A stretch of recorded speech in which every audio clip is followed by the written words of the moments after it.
good afternoon guys. Ayan, malapit na rin itong mabuhusan. Makakayanan nyo yun. Pangalawang poste. At tayo na lahat ng poste. Ayan, nabuhusan na ng pundasyon yung sa gitna. Ayan. I-level na lang to. I-elevate na muna para sa division ng footing ng hollow block. Ayan, dalawa, then hukay pa uli.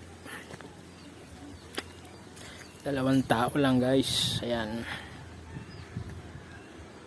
Ayan, tapos na rin buhusan itong poste na ito.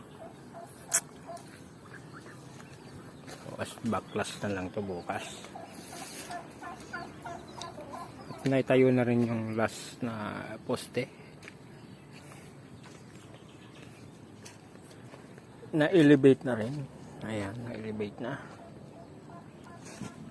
Ayan, yung dalawa. Kompleto na. Sa hukay naman tayo mag-focus. Tatlong side pa ang naiwan na hukayin bago magbabakal. Let's go!